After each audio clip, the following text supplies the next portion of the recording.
अस्सलाम वालेकुम। Second year class 12.13 topic हम पढ़ेंगे। ये है कैपेसिटर। तो कैपेसिटर्स को पहले हम इसकी डेफिनेशन देखते हैं। A capacitor is a device that can store energy. Capacitor जो है वो कैसा डिवाइस है? एक ऐसा डिवाइस जो कि एनर्जी को स्टोर कर सकता है। अब कैपेसिटर जो है ये किस तरह का होता है? कैपेसिटर जो है दो मेटल प्लेट्स पे, कंडक्टिंग प्लेट्स पे मुश्तमिल होता है। ये चार्जेस जो हैं, करंट जो है उसको कंडक्ट कर सकती हैं। कंडक्टिंग प्लेट्स हैं, मेटल प्लेट्स हैं, ठीक है। इस प्लेट को और ये न्यूट्रल है, न्यूट्रल प्लेट है, ये भी न्यूट्रल प्लेट है। आपको पता है कोई भी हर मटेरियल जो है एज ए होल न्यूट्रल होता है। तो जब हम इन्हें इस मेटल प्लेट को बैटरी के पॉजिटिव टर्मिनल से मिला दिया और इस प्लेट को बैटरी के नेगेटिव टर्मिनल से मिला दिया, अब क्या होगा कि ये पॉजिटिव प्लेट जो है बैटरी की, ये इस प्लेट को पॉजिटिवली चार्ज कर देगी और ये जो बैटरी की नेगेटिव प्लेट है ये कैपेसिटर की इस प्लेट को नेगेटिवली चार्ज कर देगी। इस पे पॉजिटिव क्यू चार्ज आ गया और इस पे नेगेटिव क्यू चार्ज आ गया।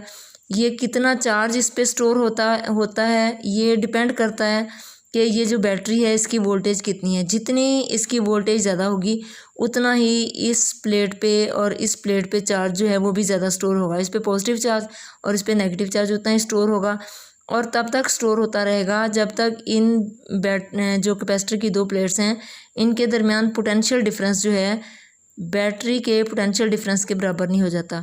सपोज़ जो है इसका पोटेंशियल डिफरेंस जो है वो 5 वोल्ट है, तो इन दोनों प्लेट्स पे उस वक्त तक चार्ज स्टोर होता रहेगा जब तक इन दोनों प्लेट्स के दरमियान पोटेंशियल डिफरेंस जो है वो 5 वोल्ट नहीं हो जाता, ठीक है। अब हम कहते हैं चार्ज जो है is directly proportional to V. Q is directly proportional to V कि चार्ज कितना स्टोर हुआ जितना पोटेंशियल डिफरेंस है। इस प्लेट पे चार्ज जो है वो कितना स्टोर हुआ, जितना बैटरी की दोनों प्लेट्स के दरमियान पोटेंशियल डिफरेंस है उतना ही इस पे चार्ज स्टोर होगा। तो Q is directly proportional to V. और अगर हम कांस्टेंट प्रोपोर्शनलिटी साइन ख़त्म करें तो Q is equal to C V और C is equal to Q over we.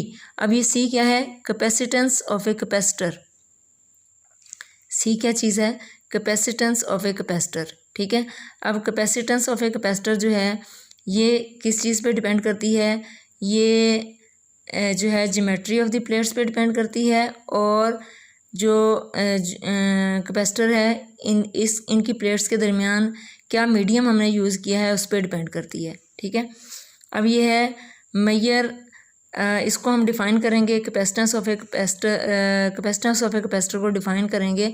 ये क्या होती है? ये एबिलिटी है, एबिलिटी जो है किसी भी कैपेसिटर की, measure of the ability of a capacitor to store charge, कि ये जो है कि कोई भी कैपेसिटर जो है कितना चार्ज स्टोर करता है उसकी एबिलिटी जो है उसकी मेजरमेंट को हम कहते हैं कैपेसिटेंस ऑफ ए कैपेसिटर, ठीक है। कि इसकी कैपेसिटी कितनी है, इसमें कितनी एबिलिटी है चार्ज स्टोर करने की, कितना चार्ज ये स्टोर कर सकता है, ठीक है। अब ये हमारे पास आ गया, हमने पढ़ा C is equal to Q over V. Q के क्या यूनिट्स होते हैं? कूलम। और वी के क्या यूनिट्स होते हैं? वोल्ट। तो कूलम पर वोल्ट इसके यूनिट्स हैं कूलम पर वोल्ट। और ये है कैपेसिटेंस ऑफ ए कैपेसिटर, ठीक है। इसके यूनिट्स आ गए कूलम पर वोल्ट। हम इसके डायरेक्ट यूनिट जो यूज़ करते हैं वो होते हैं फेरेड। फेरेडे, माइकल फेरेडे के नाम पे इसके यूनिट्स हैं फेरेड। तो कैपेसिटेंस किसी भी कैपेसिटर की या कितना चार्ज वो स्टोर कर सकता है उसकी कैपेसिटेंस कब 1 फेरेड होगी या 1 फेरेड उसकी कैपेसिटेंस, चार्ज स्टोर करने की कैपेसिटेंस जो है वो 1 फेरेड कब होगी?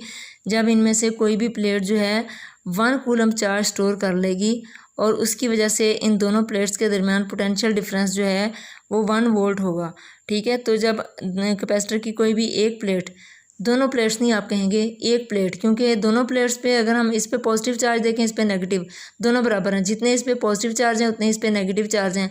तो अगर हम एज ए होल देखें तो ये न्यूट्रल है। तो इसलिए आपने ये वाला जो चार्ज है ये on any one of the plate, किसी एक प्लेट पे चार्ज जो है अगर 1 कूलम हो और उसकी वजह से इन दोनों प्लेट्स के दरमियान पोटेंशियल डिफरेंस जो है वो 1 वोल्ट हो, तो हम कहेंगे कि इस कैपेसिटर की कैपेसिटेंस जो है वो 1 फेरेड है। बच्चों नेक्स्ट टॉपिक है हमारे पास capacitance of a parallel plate capacitor. तो पैरेलल प्लेट कैपेसिटर जो है उसकी कैपेसिटेंस हम कैसे मेजर कर सकते हैं? तो इसके लिए सबसे पहले तो हम एक पैरेलल प्लेट कैपेसिटर देखेंगे। ये देखें, एक हमारे पास हमने 2 पैरेलल प्लेट्स ली, ठीक है। और इन दोनों के दरमियान स्मॉल डिस्टेंस डी है, और ये क्योंकि प्लेट जो है वो पॉजिटिवली चार्ज है और ये नेगेटिवली चार्ज है, तो इसके पॉजिटिव और नेगेटिव चार्ज होने की वजह से और क्योंकि इनके दरमियान डिस्टेंस बहुत कम है तो इन दोनों के दरमियान इलेक्ट्रिक फील्ड ई कायम हो जाएगा। और इलेक्ट्रिक फील्ड ई की डायरेक्शन आपको पता है पॉजिटिव से नेगेटिव की तरफ होती है। और आप लोगों ने electric field as a potential gradient की इक्वेशन पढ़ी है, E is equal to V over D. हमने एक्चुअली वो इक्वेशन पढ़ी थी, E is equal to minus del V divided by del R. ये नेगेटिव साइन तो इलेक्ट्रिक फील्ड और वोल्टेज इनके दरमियान जो है वो इनकी डायरेक्शन का आपस में क्या कंपैरिजन है, उसके लिए हमने नेगेटिव साइन यूज़ किया था। अब हम नेगेटिव साइन यूज़ नहीं करेंगे, डेल वी की जगह हम इन दोनों प्लेट्स के दरमियान पोटेंशियल डिफरेंस वी वोल्ट है तो हम डेल वी की जगह वी यूज़ कर लेते हैं, और डेल आर की बजाय इन दोनों के दरमियान डिस्टेंस क्योंकि डी है तो हम डेल आर की जगह डी यूज़ करेंगे, तो V over D, E is equal to V over D. ये इलेक्ट्रिक फील्ड की इक्वेशन आ गई। और हमने गाउस लॉ की थर्ड एप्लीकेशन में जो हमने electric field between two oppositely charge due to two oppositely charge parallel plates वो हमने जो है वो फाइंड आउट किया था। वो हमने देखा था E is equal to sigma over epsilon naught, ये इक्वेशन हमने देखी थी, E is equal to sigma over epsilon naught. और आपको ये भी पता है सिग्मा भी हमने डिफाइन किया था गाउस लॉ की फर्स्ट एप्लीकेशन में, आपको बताया था कि सिग्मा जो है वो सरफेस चार्ज डेंसिटी है। किसी प्लेट का एरिया अगर ए हो और उस पर चार्जेस क्यू स्टोर हों तो हम यूज़ करते हैं surface charge density is equal to Q over A. तो हम इस सिग्मा की जगह क्या यूज़ करेंगे, क्यू ओवर ए।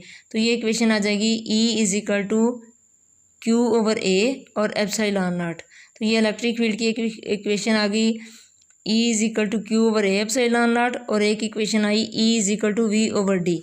अब हम इन दोनों को इलेक्ट्रिक फील्ड की दोनों इक्वेशंस को आपस में क्या करेंगे, इन दोनों का को कंपेयर कर लेंगे। तो E is equal to V over D और E is equal to sigma over epsilon naught, और सिग्मा की जगह हमने क्यू ओवर ए यूज़ किया है, Q over A epsilon naught. अब अगर हम इस V को यहाँ ले जाएं और ये ए एप्सिलॉन नॉट इधर आ जाए तो ये हमारे पास बचेगी equation A epsilon naught divided by D, और क्यू ओवर ये वाला V इधर मूव करके आ गया क्यू ओवर V, ठीक है। अब ये क्यू ओवर V क्या है, ये है C, देखें आपने पढ़ा था C is equal to Q over V। तो यहाँ इस क्यू ओवर V की जगह हम क्या लगाएंगे, C वैक्यूम, क्योंकि जो कैपेसिटर की दो प्लेट्स हैं इनके दरमियान हमने कोई भी मटेरियल जो है वो यूज़ नहीं किया, तो जब हम मटेरियल यूज़ ना करें तो हम कहते हैं वैक्यूम है।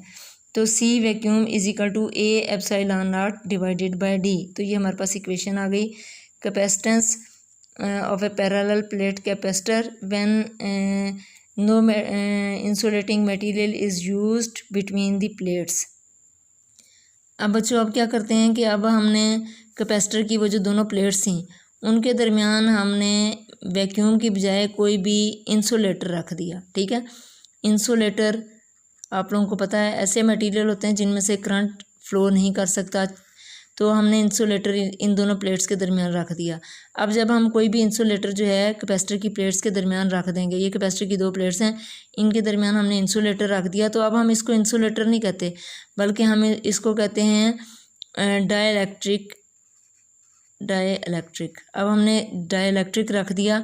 जब हम डाइइलेक्ट्रिक रखेंगे तो और ये जो डाइइलेक्ट्रिक है आप लोगों ने पहले भी जब हमने कूलम्स लॉ पढ़ा था तो डाइइलेक्ट्रिक जब हमने जो है कोई भी मीडियम जब हमने यूज़ किया था तो उसकी जो परमिटिविटी थी उसको हमने रिलेटिव परमिटिविटी से शो किया था। तो रिलेटिव परमिटिविटी उसकी एप्सिलॉन आर हो, हर मटेरियल की अपनी होती है। उसमें आपको बताया था कि हर मटेरियल जो है उसकी रिलेटिव परमिटिविटी की डिफरेंट वैल्यू होती है, तो उसकी रिलेटिव परमिटिविटी की कोई और वैल्यू हो। तो जब हमने ये डाइइलेक्ट्रिक जो है या ये इंसुलेटिंग मटेरियल जो है कैपेसिटर की दो प्लेट्स के दरमियान रख दिया, तो हमने इस इंसुलेटर को डाइइलेक्ट्रिक का नाम दिया और उसकी रिलेटिव परमिटिविटी इसको हमने अब कह दिया ये डाइइलेक्ट्रिक कांस्टेंट है। तो डाइइलेक्ट्रिक कांस्टेंट कि अब हमने इक्वेशन पहले निकाली थी जब एयर था या वैक्यूम थी, तो हमने C कैपेसिटेंस की वैल्यू निकाली थी Q ओवर V। अब हमने कोई और इसकी वैल्यू आई थी A epsilon naught divided bye D, अभी हमने कैलकुलेट की थी A epsilon naught divided bye D। अगर हम कोई भी मटेरियल मीडियम यूज़ करें, कोई भी इंसुलेटिंग मीडियम यूज़ करें तो अब ये A epsilon naught divided by D की जगह हम A epsilon naught epsilon R divided by D use करेंगे। ये भी आप लोगों ने जब कूलम्स लॉ पढ़ा था तो उसमें आपको डिटेल से बताया था कि जब हम डाइलेक्ट्रिक कोई भी जो है इंसुलेटिंग मटेरियल जो है वो यूज़ करें तो एप्सिलॉन नॉट के साथ एप्सिलॉन आर ये भी हम लिखते हैं। तो A epsilon naught epsilon R divided by D. तो अब हम इन दोनों की रेशो फाइंड आउट कर लेते हैं।